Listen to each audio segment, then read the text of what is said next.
मोहन नाम का एक गरीब लड़का रहता था। उसके परिवार में उसके साथ उसके बूढ़े माता पिता रहते थे। सोहन का परिवार बहुत ही गरीब था। उनके पास ना तो कोई जमीन थी, नहीं खाने के लिए कोई साधन था। सोहन दिन भर मजदूरी करता और उससे जो कुछ भी कमा पाता उसी से अपने पूरे परिवार का पेट भर लेता। यह देखकर सोहन के माता पिता बहुत दुखी होते। हमारे पास ना अपना घर है और ना ही अपनी कोई जमीन। हमारा बेटा दिन भर दूसरों के खेतों में मजदूरी करता है और उसके बदले भी उसे बहुत कम पैसे मिलते हैं। हम दोनों अपने बेटे पर बोझ बन रहे हैं। परेशान मत हो रीमा, हमारा बेटा बहुत मेहनती है। भगवान सब देख रहा है।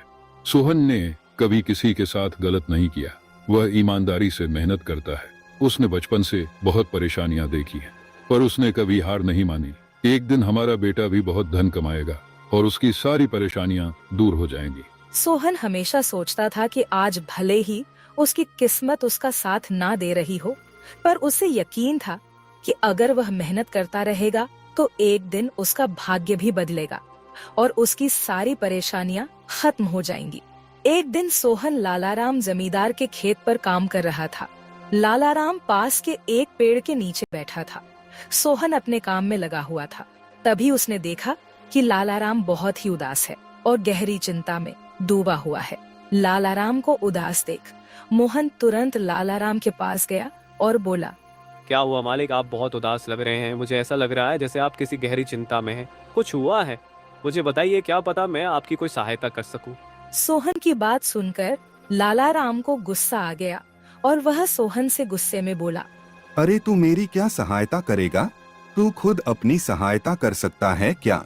अगर तू किसी की सहायता करने के काबिल होता तो क्या तुझे 2 वक्त के खाने के लिए आज मेरी जमीन पर काम करने की जरूरत पड़ती? चल यहाँ से जा, अपना काम कर और मुझे परेशान मत कर। सेठ जी, ऐसा नहीं है। यह सब वक्त वक्त की बात है। सब किस्मत का खेल है और इंसान को अपनी मेहनत पर विश्वास रखना चाहिए। आज भले ही किस्मत मेरे पक्ष में ना हो, लेकिन अगर मैं ईमानदारी और लगन से मेहनत करता रहूंगा तो किस्मत भी एक दिन मेरी तरफ झुक जाएगी। मेहनत और धैर्य से तकदीर के दरवाजे खुलने में देर हो सकती है, लेकिन मेहनत कभी बेकार नहीं जाती। मोहन की बात सुनकर लालाराम बहुत प्रसन्न हुआ। अरे सोहन, तेरे विचार तो बहुत अच्छे हैं। तेरी बातें सुनकर मन को एक सुकून सा मिला है। इतनी परेशानियों में भी तू अपनी जिंदगी खुश होकर काट रहा है। सेठ जी, यह सब मेरे पिता की सीख है। जब भी मैं किसी चीज के लिए अपने पिता से जिद करता था तो मेरे पिता हमेशा मुझे यही समझाते थे, बेटा सोहन, हमारे पास इतना धन नहीं है कि मैं तेरी हर इच्छा पूरी कर सकूं, लेकिन एक बात हमेशा याद रखना, जिंदगी भी मौसम की तरह होती है। कभी यह धूप की तरह खुशियों से भरी होती है, कभी ठंड की तरह कठिनाइयां लाती है और कभी बारिश की तरह परेशानियां आती है। लेकिन जैसे हर मौसम बीत जाता है वैसे ही जिंदगी के मुश्किल हालात भी गुजर जाते हैं। बस धैर्य और हिम्मत बनाए रखना जरूरी है, क्योंकि एक दिन सब कुछ ठीक हो ही जाता है। अरे वाह, लगता है तेरे पिता बहुत ही नेक इंसान है। किसी दिन मैं भी उनसे जरूर मिलूंगा। मालिक, क्या हुआ है? आप एक बार मुझे साफ साफ बताइए। क्या पता आपकी परेशानी का कोई हल मिल ही जाए। अरे सोहन, मैं एक बहुत बड़ी परेशानी में फंस गया हूँ। मुझे अपनी परेशानी का कोई भी हल नजर नहीं आ रहा है। सेठ जी, एक बार मुझे बताइए, तो क्या पता आपकी परेशानी का कोई हल निकल ही जाए। सोहन, हमारे गांव में मेरे पिता की एक पुश्तैनी जमीन थी जो काफी पीढ़ियों से हमारे पास थी। उस पर मेरा और मेरे भाई का हक है, पर हमारे गांव के ही 2 बाप बेटों ने उस पर कब्जा कर लिया है। मैं पुलिस थाने में केस दर्ज कराने की सोच रहा था, लेकिन गांव के बहुत बड़े बड़े लोग उनके साथ हैं। मैं कितनी भी कोशिश कर लूं, लेकिन मैं उन लोगों का कुछ नहीं बिगड़ पाऊंगा। अब तो उन लोगों ने उस जमीन पर खेती भी शुरू कर दी। मेरे पिता की पुश्तैनी जमीन मेरे हाथों से छीनी जा रही है, इसलिए मैं बहुत परेशान हूँ। मुझे समझ नहीं आ रहा मैं अब क्या करूँ। आप सही कह रहे हैं सेठ जी। अगर आप कानून का सहारा लेकर भी अपनी जमीन को वापस लेने की कोशिश करेंगे तो भी आप उनका कुछ नहीं कर पाएंगे। हाँ सोहन, अब तू ही बता, मैं अब क्या करूँ? मैं तो सोच सोच कर परेशान हो गया हूँ। मेरी पुश्तैनी जमीन छीनी जा रही है और मैं कुछ भी नहीं कर पा रहा। सोहन ने कुछ देर सोचा और कहा, मालिक, आप चिंता मत कीजिए। हर परेशानी का कोई ना कोई हल जरूर होता है। अगर आप चाहे तो एक तरीका है जिससे आप अपनी जमीन वापस पा सकते हैं। अगर ऐसा कोई तरीका है तो जल्दी बताओ सोहन, वह क्या तरीका है? सोहन ने लाला राम को अपनी सारी तरकीब पूरी तरह समझा दी। तरकीब सुनकर लाला राम मोहन से कहता है, अरे वाह सोहन, तू तो बहुत समझदार है। तूने तो बहुत अच्छी तरकीब बताई है। ऐसे तो मेरी जमीन मुझे जरूर मिल जाएगी। मैं तुझसे वादा करता हूँ, अगर तेरी यह योजना सफल हुई तो मैं अपनी जमीन का एक हिस्सा तेरे नाम कर दूंगा। अरे मालिक, आप ऐसा क्यों कह रहे हैं? आप मेरे मालिक हैं। आपकी वजह से मुझे अपने घर के लिए 2 वक्त का खाना मिल जाता है। आपकी मदद करना तो मेरा फर्ज है। मुझे आपकी जमीन नहीं चाहिए, ठीक है? सोहन, तुम बहुत नेक इंसान हो। कल से तुम इस काम पर लग जाओ। सोहन फिर से खेत में अपने काम पर लग जाता है। अगले दिन सोहन जगत और विनोद नाम के उन बाप बेटों के पास पहुंच जाता है जिन्होंने लाला राम की जमीन पर कब्जा कर रखा था। नमस्कार सेठ जी, मैं यहाँ से गुजर रहा था तो पास के लोगों ने बताया कि आपके यहाँ काम के लिए मजदूर की जरूरत है। क्या आपके यहाँ मुझे भी कोई काम मिल सकता है? अरे अरे, कौन हो तुम? तुमसे किसने कह दिया कि यहाँ मजदूर की जरूरत है? यहाँ किसी मजदूर की जरूरत नहीं है। सेठ जी, मैं एक मजदूर हूँ। पास ही के गांव में रहता हूँ, काम की तलाश में इधर उधर भटक रहा हूँ। हर दिन कहीं ना कहीं काम मिल जाता है, बस उसी काम को करके अपना पेट पालता हूँ। कभी खेती कर लेता हूँ तो कभी कोई मजदूरी। यह तो ठीक है, पर हमारे यहाँ फिलहाल कोई काम नहीं है। सेठ जी, मैंने तो सुना है कि आप लोग इस गांव के सबसे बड़े जमींदार हैं। आपके पास बहुत सारी जमीन है, इसलिए आपके यहाँ हमेशा मजदूरों की जरूरत रहती है। इसलिए मुझे लगा कि यहाँ मुझे कोई ना कोई काम जरूर मिल जाएगा। अरे भाई, मैंने कहा ना, यहाँ किसी भी मजदूर की जरूरत नहीं है। इसका मतलब लाला राम सेठ आपके बारे में सही कह रहे थे? लाला राम ने हमारे बारे में क्या कहा? अरे कुछ नहीं सेठ जी, चलिए तो मैं चलता हूँ। सेठ जी, आपके यहाँ तो कोई काम नहीं है, मैं अपने लिए कहीं और कोई काम देख लेता हूँ। सोहन वहां से जाने लगता है। तभी जगत विनोद ने सोहन को रोककर यह पता लगाने के लिए बोलता है कि लाला राम ने सोहन को उन लोगों के बारे में क्या बताया है। अरे भाई, इधर आओ, शायद तुम्हारे लिए हमारे पास एक काम है। सोहन तुरंत उनके पास चला गया और बोला, धन्यवाद सेठ जी, बताइए क्या काम है? आप जो भी काम बोलेंगे मैं हर काम करने के लिए तैयार हूँ। आखिर बूढ़े माँ बाप का पेट पालना है। अरे सब्र रखो, काम तो हम तुम्हें बता ही देंगे। पहले यह बताओ कि लाला राम हमारे बारे में क्या कह रहा था। सेठ जी, मैं पहले लाला राम सेठ के यहाँ काम करता था, पर वह बहुत ही कंजूस और बदतमीज आदमी है। मैं उनकी यहाँ दिन रात मेहनत करता, पर इतनी मेहनत करने के बाद भी वो मेरी सही मजदूरी नहीं देता था। इस बात पर कल मेरी उससे बहस हो गई थी। फिर क्या हुआ? लाला राम ने हमारे बारे में क्या कहा? जब मेरी सेठ लाला राम से बहस हो रही थी तब उसने ने मुझे कहा कि पूरे गांव में उनसे ज्यादा मजदूरी कोई नहीं दे रहा। तो मैंने गुस्से में कह दिया कि गांव के सबसे बड़े जमींदार जगत सेठ और विनोद सेठ सबसे अच्छी मजदूरी देते हैं, इसलिए उनके यहाँ हमेशा काम करने वालों की भीड़ रहती है। हाँ भाई, बिल्कुल सही कहा था। आखिर हम गांव के सबसे बड़े जमींदार हैं। हमारा फर्ज है कि जो भी मजदूर हमारे यहाँ काम करता है उसे उसकी मेहनत के हिसाब से सही मजदूरी मिले। वाह सेठ जी, आपने बहुत अच्छी बात कही। लाला राम सेठ कभी भी आपकी बराबरी नहीं कर सकता। वह तो शायद आपके जितना भी नहीं सोच सकता। जगत और विनोद सोहन की चापलूसी भरी बातों में आ जाते हैं और उसे अपने यहाँ काम पर रख लेते हैं। चलो अब काम की बात करते हैं। तुम एक अच्छे इंसान लगते हो। हमें अपने खेत पर काम करने के लिए तुम्हारे जैसे ही एक मजदूर की जरूरत है। कल से ही काम पर आ जाना। कुछ दिन ऐसे ही बीत गए। एक दिन जगत अपने बेटे विनोद से बोला, विनोद बेटा, यह सोहन तो बहुत मेहनती है। यह अकेले ही 4 लोगों का काम कर देता है। अच्छा हुआ कि हमने इसे रोक लिया। हाँ पिताजी, आप सही कह रहे हो। सोहन बहुत मेहनती है। इसके जितना काम शायद ही कोई और करता होगा। ये पूरा दिन यहाँ काम पर अकेला लगा रहता है। सोहन की मेहनत ने जगत और विनोद का दिल जीत लिया। कुछ दिन और बीत गए। एक शाम जगत और विनोद अपने खेतों का दौरा कर रहे थे। जब वे अपने खेत पर पहुँचे तो देखा कि सोहन इतने देर तक भी काम कर रहा था। सोहन भाई, अब तो रात होने वाली है, तुम इतनी देर तक काम क्यों कर रहे हो? अब घर जाओ और आराम कर लो। सेठ जी, हमारी किस्मत में आराम कहाँ है? घर पर बूढ़े माँ बाप है। काम नहीं करूँगा तो उनके लिए 2 वक्त का खाना कहाँ से जुटा पाऊंगा? घर पर बैठकर आराम करने से अच्छा है कि मैं काम करूं। इस तरह मेरा मन भी लगा रहता है।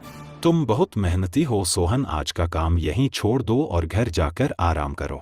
नहीं सेठ जी, इसकी कोई जरूरत नहीं है। मैं काम करने में ही खुश हूँ। आप लोग जाइए, मैं ठीक हूँ। ठीक है सोहन, फिर हम जाते हैं। जब तुम्हारा मन करे काम खत्म करके अपने घर चले जाना, ठीक है। इसके बाद जगत और विनोद खेत को सोहन के भरोसे छोड़कर चले गए। अगली सुबह जब विनोद और जगत अपने खेत पर लौटे तो देखा कि वहाँ पुलिस खड़ी है। पुलिस को देखकर दोनों दौड़ते हुए आए और पूछा, क्या हुआ थानेदार साहब, आप यहाँ क्या कर रहे हैं? क्या यह जमीन तुम दोनों की है? हाँ थानेदार साहब, यह जमीन हमारी है, हमारे पास इसके कागजात भी हैं। फिर तो तुम दोनों को ले जाकर जेल में डालना ही पड़ेगा। यह क्या कह रहे हैं थानेदार साहब, हम कुछ समझे नहीं, आप क्या कहना चाह रहे हैं? अभी तुम दोनों बहुत अच्छे से समझ जाओगे। वह देखो तुम्हारी जमीन से क्या निकला है। थानेदार के कहते ही दोनों बाप बेटे जब पलट कर देखते हैं तो वहाँ उनकी जमीन में एक लाश दबी हुई थी जिसमें सिर्फ कंकाल बचा था।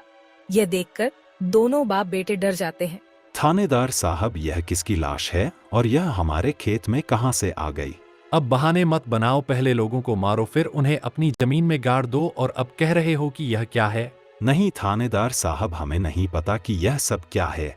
यह लाश यहाँ कैसे आई, हमें कुछ नहीं पता।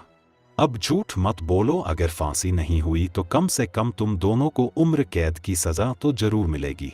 फांसी और उम्र कैद की बात सुनकर दोनों बाप बेटे डर गए और थानेदार के सामने गिड़गिड़ाने लगे। थानेदार साहब, हम इस लाश के बारे में कुछ नहीं जानते। हमें नहीं पता यह लाश किसकी है और इसे यहाँ कौन गाड़ कर चला गया। इस मामले से बचने के लिए दोनों ने कुछ तरकीब सोचनी शुरू की। तभी सोहन वहाँ आ जाता है। अरे सेठ जी, यह पुलिस यहाँ क्यों आई है? क्या हुआ है? सोहन देखो, पता नहीं कहाँ से हमारी जमीन में यह कंकाल आ गया है। मालिक, यह कंकाल यहाँ कहाँ से आ गया? ये तो बहुत गंभीर बात है।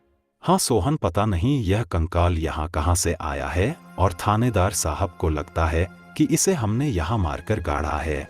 अब तू ही कोई उपाय सोच जिससे हम इस परेशानी से बच सके। तीनों को आपस में खुसर फसर करते देख थानेदार ने कहा, अब कोई तरकीब मत बनाओ, तुम दोनों बाप बेटों में से कोई एक तो जरूर जेल जाएगा। अब तुम ही तय करो जेल कौन जाएगा। थानेदार साहब, थोड़ा सा समय दीजिए, हम तय कर ले कि जेल कौन जाएगा। मैं बस 5 मिनट देता हूँ, जल्दी से फैसला करो कौन जाएगा जेल। सोहन, जगत और विनोद थोड़ी दूरी पर जाकर बात करने लगे। देखो मालिक, दोनों के फंसने से अच्छा है कि कोई एक फंसे। अब सोचिए कौन जाएगा। हम दोनों में से कोई भी जेल नहीं जाना चाहता। सोहन भाई, कोई उपाय सोचो जिससे हम दोनों इस मुसीबत से बच सके। मालिक, एक बात कहूँ, इस कंकाल को देखकर ऐसा लगता है कि इसे काफी महीने पहले जमीन में दबाया गया होगा। जगत फांसी की बात सुनकर पहले ही डर गया था और सोहन की बात सुनते ही उसने फटाफट पूरी कहानी सोहन को बता दी। देखो सोहन भाई, सच कहूँ तो यह जमीन हमने कुछ महीने पहले ही लालाराम से हड़प ली थी।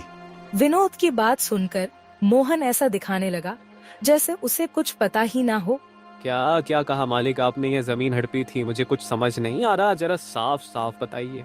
जगत ने जमीन हड़पने की पूरी कहानी सोहन को बताई। पूरी कहानी सुनने के बाद सोहन ने कहा, मालिक, मेरे पास एक तरकीब है जिससे सांप भी मर जाएगा और लाठी भी नहीं टूटेगी। जल्दी बताओ सोहन भाई, क्या तरकीब है? तरकीब बताने से पहले मुझे यह बताइए कि आप लोगों के लिए क्या ज्यादा जरूरी है, यह जमीन या आप दोनों की जान? सोहन, इसमें पूछने वाली कौन सी बात है? हमारे लिए जमीन से ज्यादा हमारी जान प्यारी है।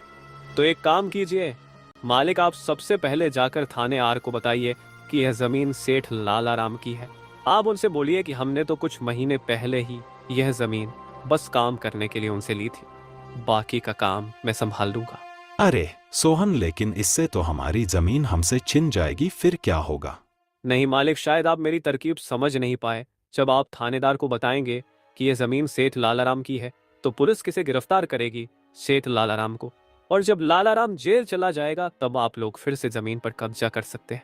इससे आप लोग भी जेल जाने से बच जाओगे और जमीन भी आपके ही के पास रहेगी। सोहन की तरकीब सुनकर दोनों बाप बेटे दंग रह गए। वाह सोहन भाई, तुम तो बहुत होशियार हो। आज तक तुमने हमें अपने काम से खुश किया था, अब तुम्हारी बुद्धि हमारी जान भी बचाएगी। इसके बाद तीनों थानेदार के पास गए और मोहन ने जो कुछ कहा था वही बात दोनों बाप बेटे थानेदार से कहने लगे। थानेदार साहब, यह जमीन हमारी नहीं है। हमने कुछ महीने पहले ही काम करने के लिए यह खेत लालाराम सेठ से लिया था। वह जब खुद फंस गए हो तो अब किसी और को फंसाकर अपनी जान बचाना चाहते हो ना? साहब, अगर आपको हमारी बात पर यकीन नहीं हो रहा तो आप सोहन से पूछ लीजिए। वह हमारे साथ बस कुछ दिनों से ही काम कर रहा है। इससे पहले वह सेठ लालाराम के यहाँ काम करता था। बोलो सोहन, यह जमीन किसकी है? थानेदार साहब, ये जमीन सेठ लालाराम की है। जगत सेठ और विनोद सेठ ने तो बस कुछ समय से इस जमीन पर खेती कराना शुरू किया है। सोहन की बात सुनकर थानेदार ने सोहन से कहा, सेठ लालाराम को बुलाने के लिए कहो। सोहन, तुम एक काम करो, जाओ और सेठ लालाराम को बुलाकर लेकर आओ।